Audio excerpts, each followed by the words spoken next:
Салам достор, биздин каналга жазылыңыздар. Башкалар көрсөтпөгөндү биз көрсөтөбүз. Эскертүү. Сиз буякка келатканда ушу уран боюнча радиациялык коопсуздук боюнча даярданып келбейсизби? Эми келип алып даярданбай келип канчанчы жылы берилген лицензия ушуну билбесеңиз, например. Муну сиз автоматик айтышыңыз керек. Баланчанчы жылы берилген Кызыломполго. Даярданып келиш керек да. Бери сизге мынакей вице-премьер-министр кызарып татары өз жооп берет. Сиз ошол жерде зам болуш деп атасыз. Неужели ушуну билбейсиз? Проектный документацияда 10 000 тонна деп атасыз. Анын канчасы берилген, канчасы тиги пробный лабораторияга берилген азыр телефондон карап алып айтып атасыз. Сиз даярданып келиңиз да. Сиз жатка билишиңиз керек. Келгенде чай, ан боюнча мен билем, момда болгон. Геологоразведкага берилген, андай продление болгон. Биринчи лицензия соглашение мынчанчы берилген, андай мынча деп сиз билишиңиз керек биринчи очередь. Берге келип алып турган какап-чакап биринчи класстын баласына жооп берет. Кантип иштеп атасыз аяктан? Надо подготовиться, келгенге жараша даярданып келгиле да. Берде правоохранительный органдардан отурбайбы, Сүйүн мырза отурат. Ошол Кызыломполдо, Солтон Сарыда мындай инциденттер болбоду. Силерде бир ушундай көрүнүштөр болду. Одно и то же лицолор ошол жакта да, биякта да катышкандар, бир выявленный фактылар барбы? Бизде мындай маалыматтар бар, коомчулуктарда. Ошол эле чагымчылдар жүрөт. Бардык жерде уюштуруп ошолор кыйкырып жүрүшөт. Кызыломполдогулар деле жүрөт ошол жерде. Кой ташта деле ошолор жүрөт, кээ бирөөлөрү деген маалыматтар бар да. Мунун союз маалында правоохранительный орган же болсо СМБ деген мындайларды бат эле вычислять этчи да. Азыр эми көрүп атабыз. Биздин милицияларыбыз эмне кылды? Кай жерге түшүрүп коюшту? Баркын, кадыр баркын. Ошон үчүн мен айткым келет да, ушулардын баарын выявлять этиш керек да. Ушундай фактылар барбы сиздерде? Солтон Сары менен Кызыломполдо жок. Бир эле адам ал жакта, бул жакта. Бирок ал жакта ар бир өз уюштуруштары бар, баарын аныктаганбыз, алардын үстүнө иштеп. Уюштуулар бар, Эми бизде ушундай болуп атат да. Элге жамынып алып, кээ бирөөлөр ушундай бир провокационный методдорду колдонуп атышат. Муну мынакей биздин Азизбек Атакөзович туура айтып атат да, бул жагынан бар. Анан бул уран боюнча Кубанычалович же болсо ГКПнын замы канча лицензия берилген деп айттыңар азыр? 9 деп атасыңарбы? Азыркы малда Барлыгы. Азыркы малда 6 эле лицензия бар уранга. Калган лицензиялар 3 лицензия аннулировать этилди ушул 5 айдын ичинде.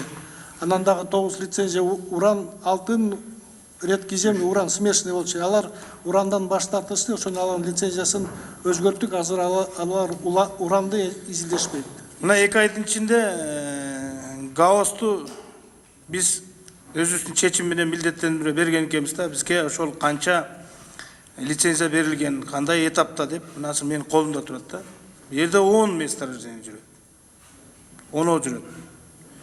Мынакей категория П'дан жүрөт. Сыкульская область, Аксуйский район. Группинка деп жүрөт, примера, ЗАО. Анан осо ынтымак уран, бу дагы, осо Аян Инвест уран, Аян Ант компания уран П, Ант компания разведка, андайын осо Артыбаш поисковый, минерал экспорт разведка, минерал эксплорер разведка, 10 жүрөт. Анан эми бул жерде мына поисковый дагы жүрүшөт да. Бирок маалыматта, мына бүгүнкү маалыматта 7 лицензия деп берип атат ГКП. Наса көрүнүшүнөн асталас деп. Бул 26 августта берип атат. Жок. Башында. Анан 26 августта Акипресс берип атат Тазабек менен. 6 деп. Бул расхождение бар да. Шуну тактап койсоңор ким? Негізінде Үмүтәлі Тоқтараевич туура айтып атат. Мен жана айтканда 9 деп айттым. Бул таза уранды чалгындоо үчүн алган лицензия. Жерде кошулмаларды айтып атат. Берилий, молибден. 9-ду бул жерде айтчакчы. 9 ал смешанный деп коет. Башка да ал жерде кошулмалар бар. Алтын болушу мүмкүн, темир, башка алюминий болушу мүмкүн.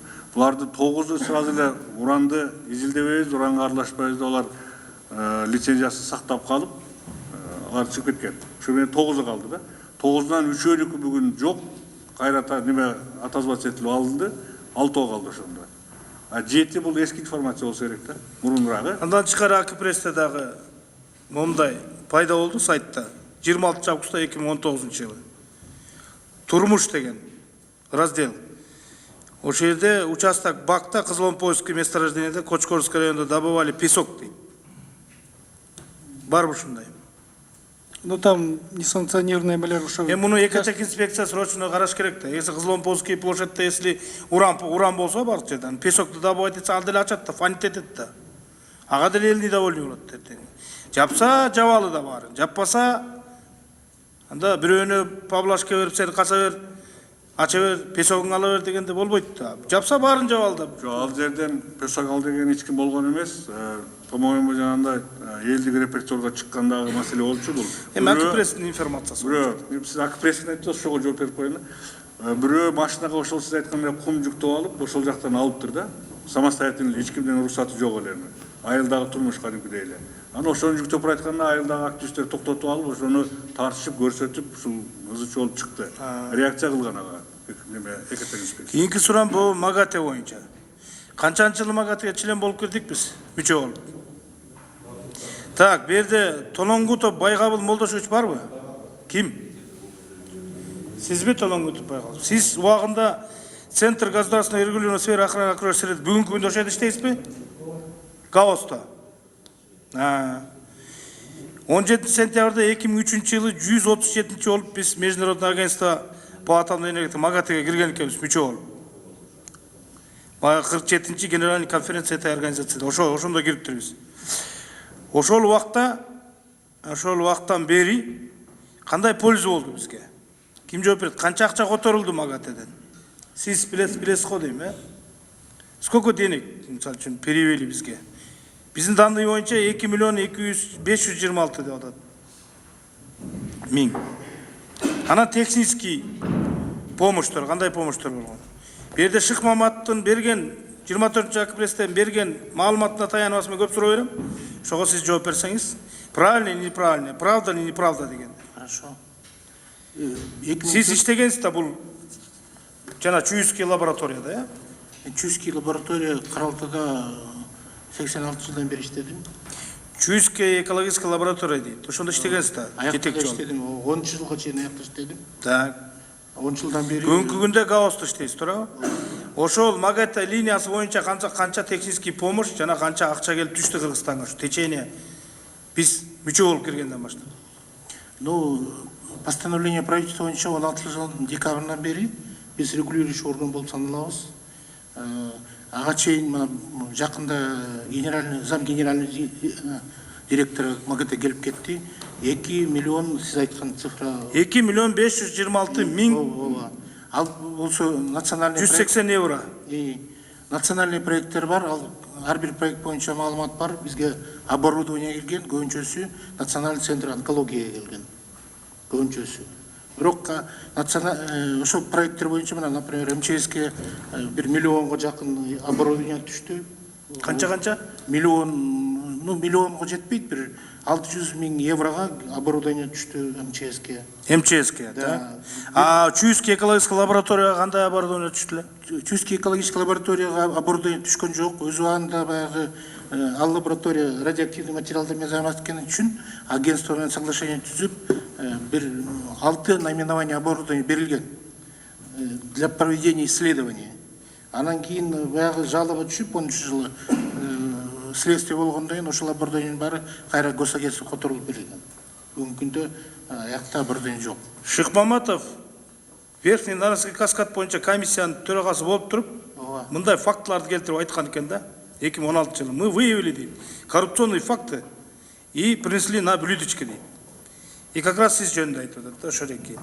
Ошол дейт, что тендер дейт на проведение экологической экспертизы проекта ГЭС стоимость дейт на 13 миллионов 450 тысяч сомов дейт. Выиграл Чуйская экологическая лаборатория.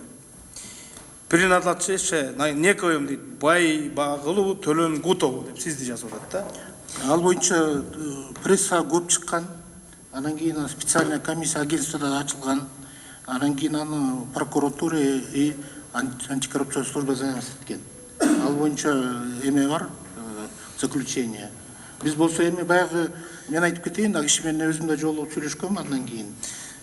Баягы мындай неподтвержденный факт слухтардын баары айтылыптыр да. На тот момент... Неофициальный болот атта, не подтвержденный. Бирок бу жерде айтып атат. До сведений полученных комиссий байга болуп турган көп атат.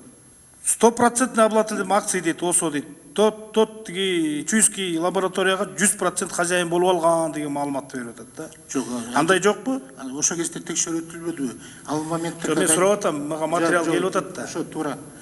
Комиссия каралган, 1% менде жок болгон ошол убакта. Хорошо, 2 миллион 526 миллион 180 еврого эмне жумуштар аткарылды? Ал боюнча бизде азыр список бар, эмне жумуштар аткарылган, кайсы проекттер болгон, эмне оборудование түшкөн. Сизге полный маалымат берсек болот, письменный видео. Ну, бул аткарылып атат ушул. Эми мен айтайын, бир момент. МАГАТЭ менен өзү Кыргызстандын мамилесинде бир эле могул гаусылка бүгүнкү күндө чындап эле булар регулирующий орган болуп эсептелет. Бирок автономдон иштегенде бул жерде гаусылка иштейт, анан Минздрав иштейт, анан МЧ иштейт. Бирок бардык мамлекеттик органдар иштеген мүмкүнчүлүгү бар да. Анан техникалык жардамдар дагы мына онкологияга, башка жакка, гаусылкага, МЧСке, акыркысы ошол жанагы передвижный лаборатория, шуларды алып келип берип атышат. Булар менен иштеген бизге абдан выгодный.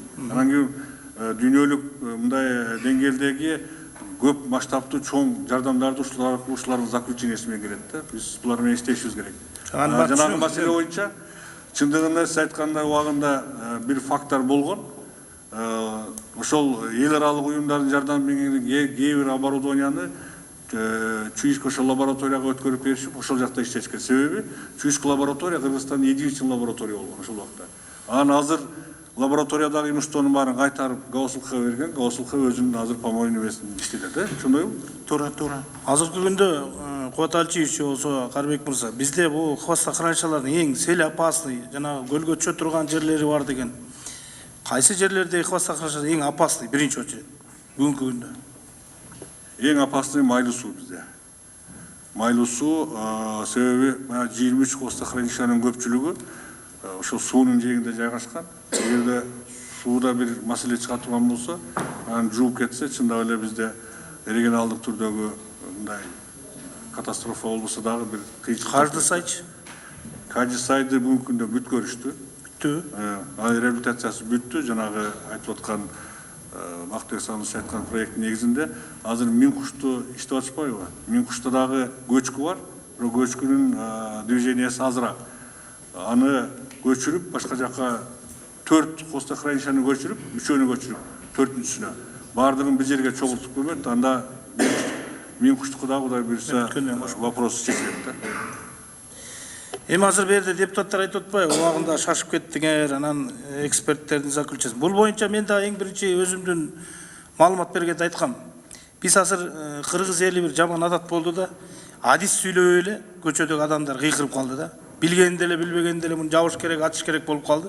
Эгерде мындай метод менен кете берсек, биз экономиканы совсем өлтүрөбүз да. Ошон үчүн алтынды деле билбегенде эле кыйкырып атат, билгени кыйкырып атат. Анан ошон үчүн эми уран боюнча бул маселе кабыл алынып калды. Биринчи окууда депутаттар инициировать этип, демилгелеп, мыйзам келатат. Эми уранды каспаса каспай эле коелу.